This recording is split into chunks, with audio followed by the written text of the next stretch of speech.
The apocalypse is knocking on Russia's shores.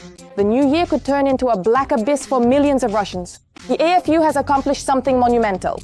Putin is throwing soldiers into new local assaults. Meanwhile, the AFU is pushing deeper and deeper into Russia. And then comes a blow the Kremlin definitely won't survive. Meanwhile, Kupyansk, which Russian propaganda has claimed to capture dozens of times, has once again shattered their dreams. Mountains of dead, burned-out IFVs and zero success. Kupyansk has simply buried the Russian army. And then there's the Ukrainian beast drone, striking with a 100-kilogram aerial bomb, right in the thick of the Russian assault group. One strike and a section of the front turns into a bloody crater. The Russians don't even have time to lift their heads. The end has come for the Shaheds. Britain and Ukraine are launching a secret drone killer project that will tear apart Iranian UAVs. All this and more in our upcoming report, Hotspot. The apocalypse is coming. The new year in Russia is under threat of a complete energy collapse. Muscovites and residents of other regions prepare for darkness. The Ukrainian armed forces are destroying Russia's energy sector. Prolonged blackout likelihood grows exponentially. Details next. Ukraine is significantly increasing both the number and effectiveness of strikes on Russian heating and power generation facilities.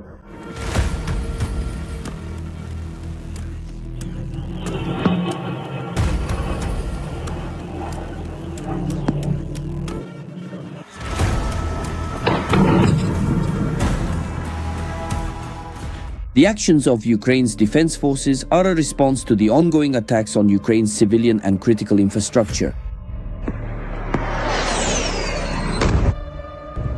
In order to somehow bring this war to a stalemate, to shift it, we need to learn not only to repel enemy attacks on the front line, but also to suppress their logistics and aviation.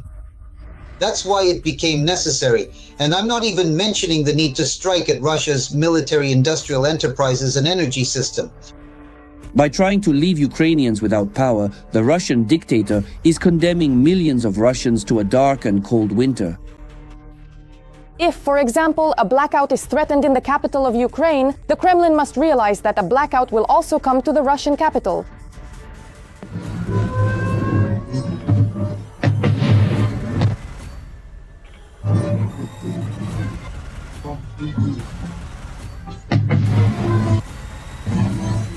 This is Belgorod. Basically, there is no electricity anywhere in Belgorod at all. Since the beginning of November, Ukraine has carried out dozens of strikes on Russian power substations.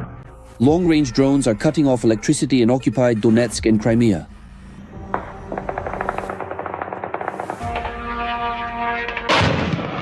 Basically, charge your phones. Looks like they've decided to cut off our power everywhere. I've already lost count after more than 30 of them. Bye. Kaluzhskaya, 32, darkness, and then it keeps going, darkness, darkness, darkness. And cruise missiles and jet drones are introducing millions of residents in the European part of Russia, including Moscow and the Moscow region, to the delights of blackouts.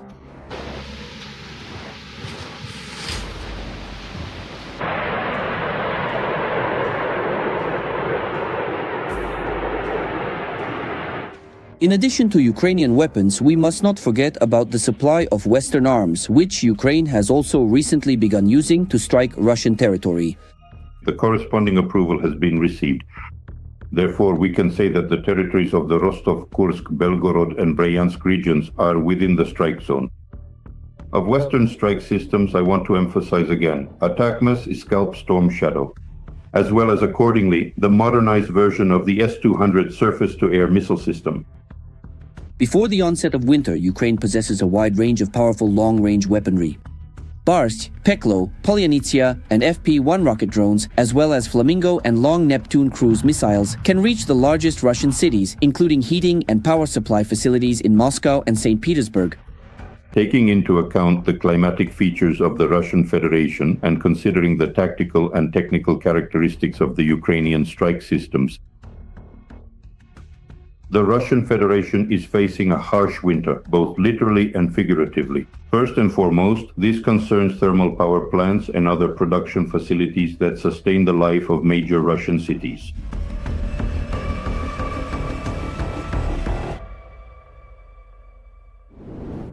exclusive. Putin is once again sending soldiers into local storms, trying to hold the front at any cost, while the Ukrainian armed forces are already advancing deeper into Russian territory. And at this moment, with a strike the Kremlin definitely did not expect, Britain and Ukraine are launching joint production of weapons capable of turning the tide of the war. What secret strikes are the Ukrainian armed forces preparing, and why is the enemy in a panic? Watch all the shocking details from the front lines in the military review.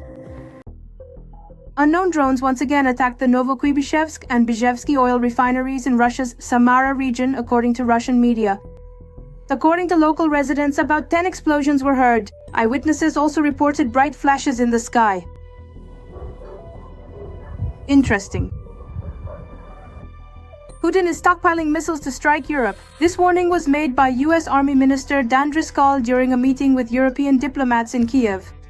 According to the New York Times. So is Putin shelling Europe or not? That's a very complicated question. If yesterday Russian drones landed in Romania, the Ministry of Defense and the Ministry of Foreign Affairs of Romania scratched their heads and say that it was an accident. If a dangerous Kh-55 missile enters Polish territory, Kh-55 is, as a type of cruise missile, and it's a significant threat. From the 1950s, missiles similar to the Kh-555 and Kh-101, which are being used to strike. The Russians are attacking Ukraine with them, but the Kh-55 specifically is a missile with a nuclear warhead. Well, it flew into Poland with a dummy, yes, a mock warhead instead of a nuclear one.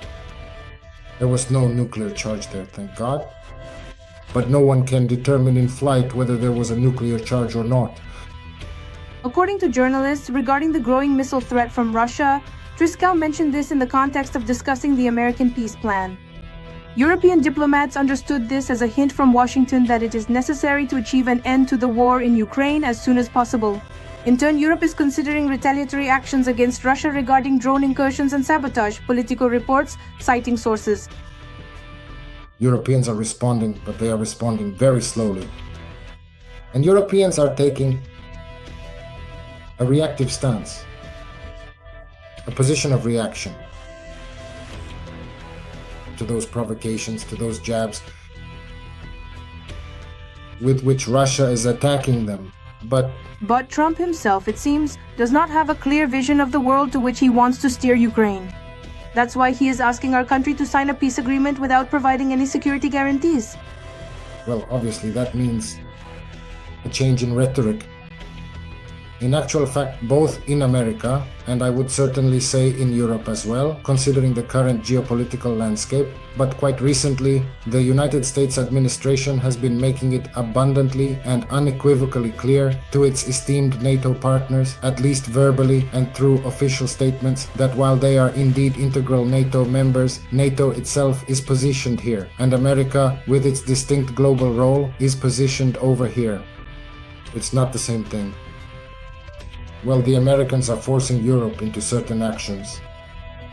Russia, it seems, is preparing for nuclear war. Russian scientists have developed a unified state standard for detecting areas affected by radioactive, chemical, or biological contamination. The new GOST will come into effect on February 1st, 2026. But as for his own soldiers, it seems Putin doesn't spare them at all. And just in the Zaporizhia direction alone, he loses 100 to 200 men a day, having changed the tactics of the occupying army's advance. Now, instead of the usual infiltration tactic of sending 2 or 3 soldiers to a single position, they send in 10 infantrymen at once, which frankly is where their existence ends. Russia has decided to change its drone tactics and has begun using reusable UAVs. One of these new models is the hexacopter Night Witch. It has a payload capacity of about 20 kilograms and a flight time of 40 minutes. Another new development is the quadcopter Bulldog 13, which has a 4-kilogram payload, modular strike packages, and electronics that allow it to counter Ukrainian radio jamming systems. Reusable UAVs have previously been used in various types. The same FPV Shki with skids are reusable UAVs. Reusable UAVs. Reconnaissance Mavics. Observation is reusable. That is to say that some kind of game changer has appeared. I wouldn't say so. At the same time, Ukraine signed an agreement with the United Kingdom that will allow us to produce Ukrainian interceptors there, which have proven their effectiveness in combating Shaheds.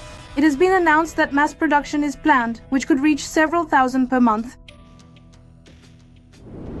Cries and panic on the front line. A Ukrainian drone carries a deadly 100-kilogram FAB without a tail and drops it right into the heart of an assault group.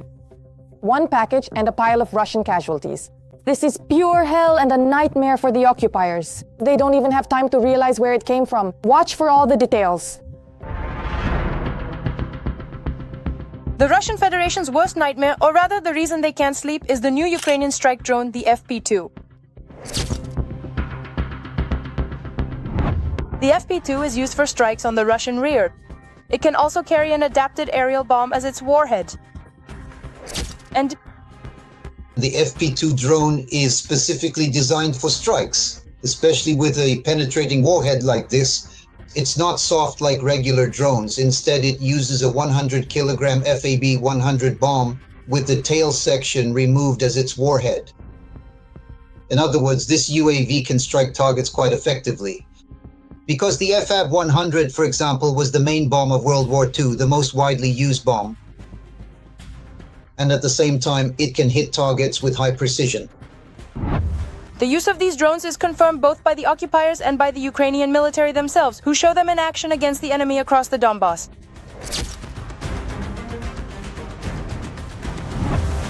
The OFAB marking indicates that the munition is a high explosive fragmentation type, designed to strike unprotected and lightly protected targets.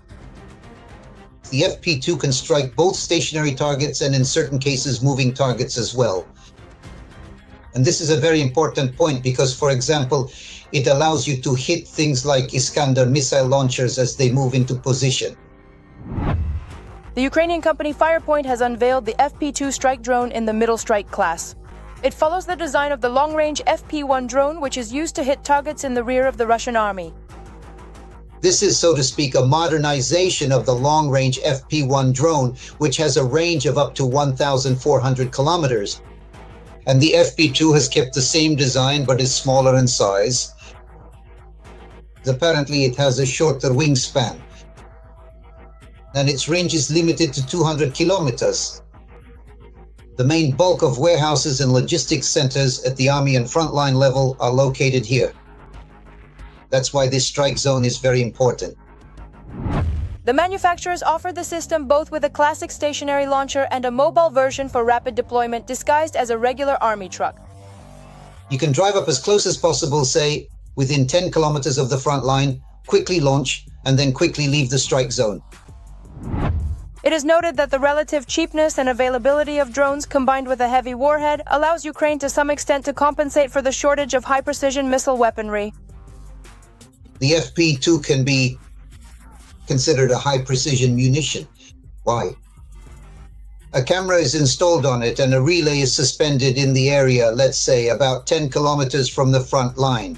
This drone then flies like an FPV drone, meaning it has a camera on board and strikes the target precisely. The operator sees the target before hitting it. Experts point out that due to their low flight altitude and sheer numbers, drones can bypass and overwhelm the Russian army's air defense systems, which in certain situations can be more effective than strikes from HIMARS missile systems. Every voice matters. Join our community, support independent journalism and help us bring you the truth from Ukraine. Become a member of Ukraine today. Join us now. In the Kremlin, they're frantically tearing up and burning maps. Kupyansk, which propaganda already claimed to have taken, is still holding out. The Russians launch assault after assault, but the result is always the same. Piles of their dead and burned out equipment. The city is held in a vice grip by Ukrainian warriors. What's happening there right now? What kind of fighting is going on around the city? And why are Moscow's plans falling apart again? Watch. Another lie from Russian propaganda has trapped the Russians in their own statements. I can't show certain signs or say specific words live on air. But I understand that today, once again, Putin needs to be sent in the direction of the Russian warship. Apparently, the top leadership of the Russian Federation forgot to take their prescribed pills. They imagined that their troops had blocked 15 battalions in the ISU, and that they have full control over Kupyansk in the Kharkiv region. This is what the so-called Chief of the General Staff Gerasimov reported during Bunkanov's visit to one of the command posts of the West Group. The units of the West Group have liberated the city of Kupyansk and continue to destroy the formations of the armed forces of Ukraine that are encircled on the left bank of the Oskil River. The General Staff of the Armed Forces of Ukraine refuted the Kremlin's statement, explaining that counter-sabotage operations and special actions to search for and eliminate enemy sabotage and reconnaissance groups are still ongoing in the city and its surroundings. As of today, Russian occupiers are only present on the outskirts. Things are going very badly for them there. I wouldn't say the situation there is easy, and accordingly, today it's not exactly rosy. No, today the defense forces there are making considerable efforts to carry out the necessary actions and block the enemy, not allowing them to further infiltrate and in fact to push them back from those tactical positions that the Russians managed to capture earlier. And this is happening gradually. We are pushing the enemy back from Kupyansk. The Russian leadership deliberately makes such statements. First, they are trying to show Russians that they supposedly have achievements in Ukraine to justify their losses. Their economy is going to hell, but they want to prove that everything is going according to plan. This is stated by Yuri Fedorenko, commander of the 429th Separate Drone Systems Regiment Achilles. The second goal of the Kremlin is to put pressure on Ukrainians. Similar statements make their way into Ukraine's information space, and it is Ukrainians who can be misled if they do not analyze the information. The third goal is to influence Donald Trump, who, monsieur, does not understand the details. Back in Alaska, Putin convinced Trump that he would capture the entire Donbas and Kupyansk. That's why the Kremlin is now passing off wishful thinking as reality. The Kupyansk direction remains a difficult spot on the map of Ukraine.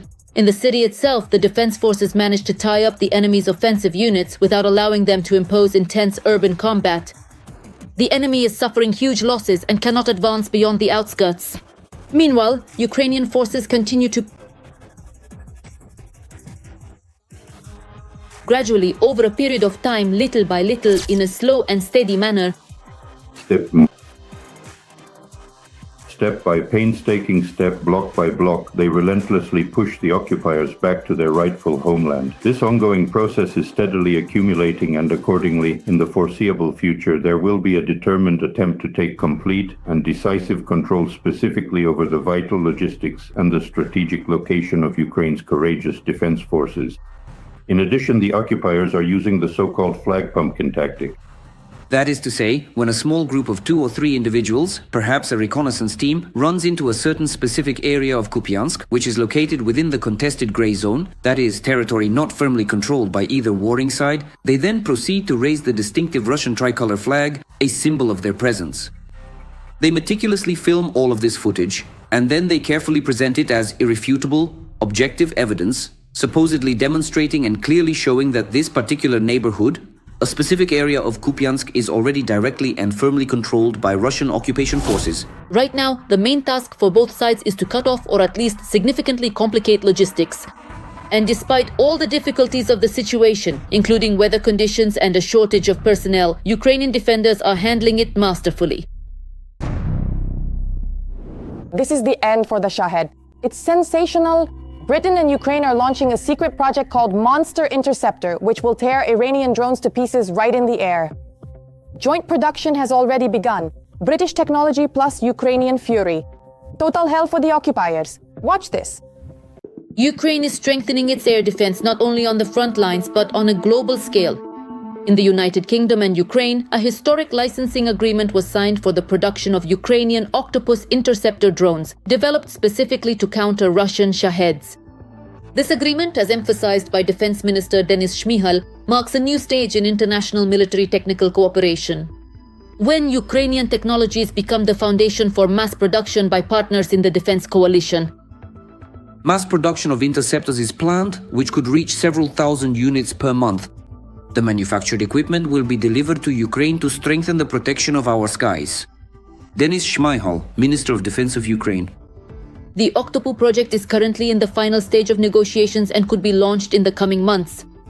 The British Minister for Defence Capability and Industry, Luke Collard, clarifies that the UK is preparing to produce about 2,000 interceptors per month and send them directly to Ukraine. The United Kingdom is an outstanding leader in research, development and advanced manufacturing. That's why we can provide what our Ukrainian friends are lacking in this regard. We need to be fast and we need to be first. We're starting with drones for obvious reasons. But overall, Ukraine is an important partner for us in developing the technologies needed to deter Russia and rearm Europe. Luke Pollard, Minister for Defense Capability and British Industry. For Ukraine, this agreement is not just about expanding drone production. It is an attempt to create a sustainable system to counter the mass Shahed attacks that the aggressor country launches against Ukrainian cities almost every night. The Octopus has already proven its effectiveness on the battlefield. It's compact, maneuverable, and inexpensive to produce. It intercepts enemy drones in the air and provides more flexible and rapid protection than traditional air defense systems. In Ukraine, 3 manufacturers have already received the necessary technologies to produce the Octopus. Another 11 are preparing their production lines, but the key factor is the international scale. Launching production in the United Kingdom makes it possible to move from dozens and hundreds of units to thousands of interceptor drones each month. Such a pace could for the first time bring the situation closer to a turning point in the drone war, where until now the numerical advantage has remained with Russia. At the same time, Ukraine is developing joint programs with the United States as well. There too, production is being set up for interceptor drones capable of destroying Russian strike UAVs. Washington has not specified whether this refers to the Octopus, but the trend itself is clear. Partners are moving to a formula of not only supplying, but also producing together. Any military project, any project related to increasing the supply of weapons to the front, whether these are regular drones or interceptor drones for Shaheds, they are crucial for conducting full-scale warfare both in the air and on the ground. And projects of this kind, such as the joint production of the Octopus in the UK and Ukraine, are even more important for the Ukrainian side. They will not bring about a turning point in the war, at least not in the near future, let's put it that way. But at the same time, they can improve the safety of the skies for many, many cities. At the same time, Ukraine is strengthening not only its defense front, but also its financial front. Kyiv and the International Monetary Fund have reached an agreement on a new 4-year support program worth $8.2 billion. As Prime Minister Yulia Sviridenko emphasizes, these funds will help finance critically important expenditures and maintain macrofinancial stability. Without this, neither the production of weapons nor the resilience of the defense economy is possible. That's it, London is entering the game at full strength. A tough ultimatum from Britain, the new weapons are capable of breaking the front in just a few weeks. Putin is at an impasse, the Kremlin is in panic. And this is just the beginning. London is preparing a major turning point in the war. What exactly will deliver the fatal blow to the Russian army? Watch. Because of its weak position at the front, Russia is attacking critically important targets in Ukraine. Civilian targets, destruction and casualties among the population. Over the past day, Russian troops have attacked energy facilities in several regions of Ukraine. Restoration work is ongoing at the sites of impact. A very important aspect in this matter is energy assistance from the United Kingdom. Understanding the situation, the country has allocated more than 14 million euros. Putin is trying to plunge Ukraine into darkness and cold as winter approaches. These treacherous strikes are not only an attack on Ukraine's security, but also a threat to the UK's economic stability and growth. London has announced the allocation of additional funds for carrying out vital repair work in Ukraine's energy sector to help Ukrainians this winter. Russia has made Ukraine's civilian energy infrastructure a target in this war.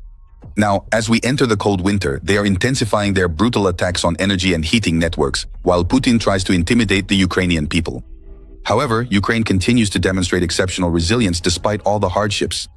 The funding for restoration will ensure uninterrupted lighting and heating in Ukrainian homes, hospitals and schools.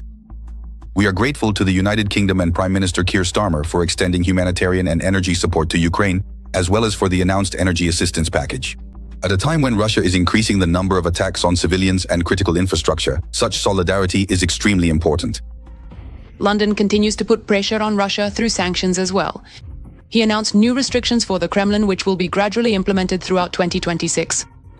This is a continuation of sanctions against the oil giants belonging to Putin's associates, Rosneft and Lukoil. They pose a threat not only to Ukraine's security, but also to the economic stability of the United Kingdom itself. Ukraine's security is our security. Together with our G7 partners, we stand side by side, supporting Ukraine and overcoming all challenges. From the very first days of the full-scale war, the United Kingdom became one of Ukraine's key strategic partners, not only supplying weapons but also creating effective financial and institutional support mechanisms of support. The United Kingdom will continue to resolutely apply our financial sanctions as part of our broader response to Russia's barbaric invasion of Ukraine. The United Kingdom has established an important system of military assistance to Ukraine, financing, innovative funds, international partnerships, credit mechanisms, and support for the Ukrainian defense industrial complex. It is Russia, not Ukraine, that should pay for Putin's illegal war. The use of Russian assets to strengthen Ukraine's air defense. Our right to Ukraine's security is critically important to us. The UK Ministry of Defence has signed contracts with companies for the maintenance of armoured vehicles, the production of artillery shells, and the repair of transferred weapons. These contracts provide for the deployment of repair facilities on Ukrainian territory. It was the United Kingdom that became one of the first countries to supply Ukraine with high-precision missile weaponry. A real breakthrough was the decision to supply long-range Storm Shadow missiles. In 2023, the British government announced the transfer of cruise missiles capable of striking targets at distances of more than 250 kilometers. Storm Shadow became the first long-range missiles received by Ukraine and were immediately used to strike strategic targets in the occupied territories.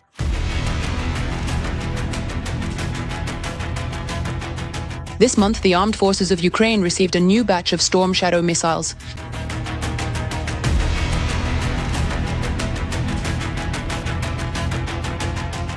The United Kingdom provided the Ukrainian armed forces with protective gear, vehicles, communications equipment, demining support, as well as assistance with equipment maintenance and digital transformation. Britain became the first country to announce plans to supply Ukraine with main battle tanks. Compared to the T-80, the stabilization and optics here are much better. Aiming is done using buttons on a panel similar to a joystick. The turret rotates 360 degrees in 9 seconds. The Challenger 2 maneuvers, making it difficult for enemy anti-tank guided missiles to aim. At the same time, the tank itself is very accurate, as part of the Challenger 2 tank deliveries, shells for them were also received. The British tanks were supplemented with specialized repair and recovery vehicles, which made it possible to ensure their technical autonomy in use. In 2025, an agreement on a century-long partnership was signed between Ukraine and Britain. This comprehensive document establishes long-term cooperation between the two countries in the fields of defense, economy, energy, justice, science, culture, education, healthcare, and social policy. Britain's assistance is long-term, so we can always count on the support of a reliable partner. That's all for now. And for more hot news from the front, tune into our next episode.